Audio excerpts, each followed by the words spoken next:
เนี่ยแต่โต๊ะเองไง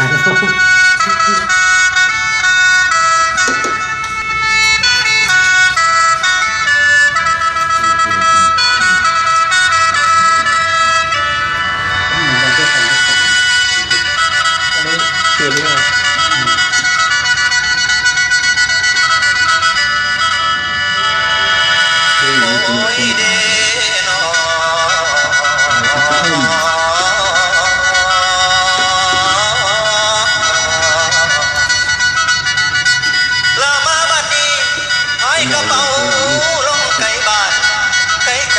เชื่อมากเลยสุดท้ายเชื่อยิ้มหาใครทราบยิ้มหาตัวซ้ำเลยปกติโดนซ้ำไปอย่างนี้คนเลย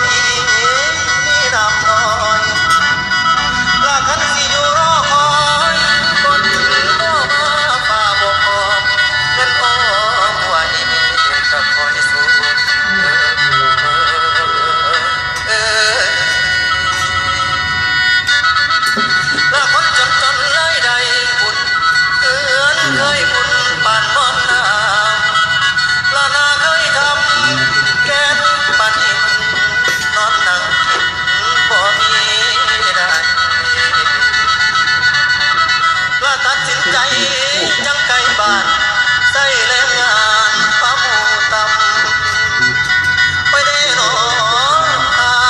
ทำเลือกบ่ได้เงินเดือนให้จ่ายบ่แพงโอ้ไทยเดี๋ยวจึงไทยชิมแดงฮีให้หน่อยเงินจนกุยขึ้นพ่อความกันดามันโดนเตะบุ๊กสั่งมาก่อนเต้นที่บ้านลาสั่งมาหัวขาวคนเงินส่งเมื่อกัดเกือน้อยติดตัวไว้กับบอล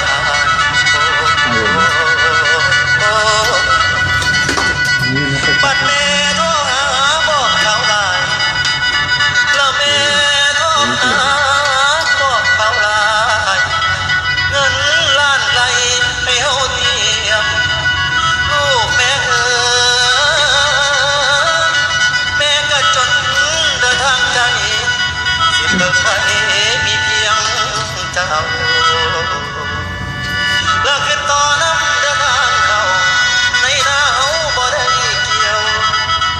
เสียดายเด้อ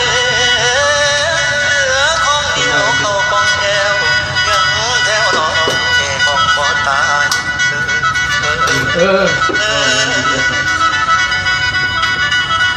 และเงินที่ลูกส่งให้พอใส่จ่ายทั้งยากิน